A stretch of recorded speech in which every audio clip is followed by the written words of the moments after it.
এই চ্যানেলের আজকের আরেকটি নতুন ভিডিওতে তোমাদের সবাইকে স্বাগত জানিয়ে আজকের আমি ভিডিওটা শুরু করছি। আজ ছিল রবিবার, সকাল থেকে বাড়িতেই আছি। কিছুদিন ধরে ভাবছিলাম যে একটা আম গাছ লাগাবো, কিন্তু সেটার হয়ে উঠছিল না।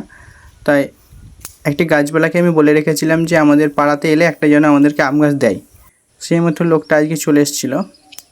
তাই আজকে আমরা একটা সাদুল্লা গাছের চারা কিনে নিলাম, মানে সাদুল্লা আমের। তা সেটা তো লাগাতে হবে। আর বাড়িতে কিছু আমাদের কাঁঠাল গাছের চারা তৈরি করা ছিল, কিছু মানে 2 পিস। ওটা গত বছর আমি তৈরি করেছিলাম।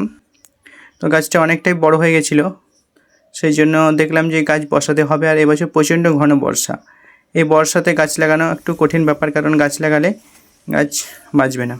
তাই মাঠে আমাদের একটা ছোট্ট পাড়া পুকুর আছে এবং তার পাড়ে কিছুটা জায়গা আছে। কয়েক বছর আগে কিছু গাছ লাগিয়েছিলাম, কিন্তু এবছর ভাবলাম কিছু গাছ লাগানো যাক।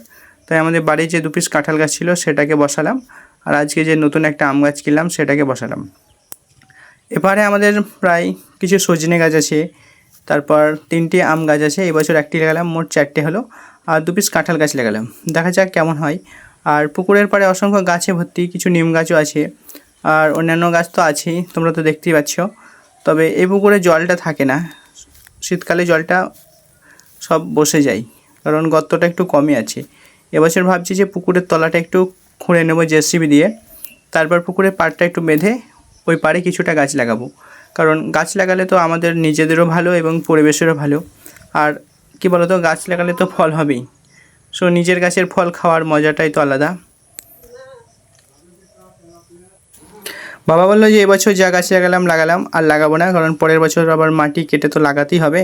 আর ওই পাড়ে কিছু গাছ লাগাবো ভাবছি। তো ওই পাড়ে কিছু নিমের গাছ আছে, আর কিছু নিমের গাছ লাগিয়ে দেবো। তাহলে হয়তো নিমের গাছটা লাগাও, পরিবেশের খুব উপকার, কারণ নিম গাছ প্রচণ্ড পরিমাণে বাতাস দেয় আর খুব ভালো বাতাস। আর এই মাঠে দেখতে পাচ্ছ ধান চাষ, এই জমিটা আমাদের এই জমির পাশেই ছোট্ট বড় একটা পুকুর কেটেছিলাম।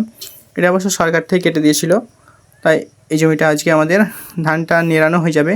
আর কিছুটা যে চাপান সার, ইউরিয়া, সেটা বাবা দিয়ে দেবে বললো। আর কিছু সজনে গাছ আছে তোমরা দেখতে পেলে। আর তোমাদেরকে আরেকবার আমরা পুকুরের ভিউটা দেখিয়ে দিই। দেখতে পাচ্ছ জলটা প্রচণ্ড নোংরা হয়ে গেছে, আর এই জলে প্রচণ্ড মশা হতে পারে, আর জল থাকে না, সেই জন্য আমরা মাছ ছাড়ার কোনো চেষ্টাও করিনি। তবে আজকের ভিডিওটা এই পর্যন্তই। দেখা হচ্ছে আবার অন্য কোনো নতুন ভিডিওতে।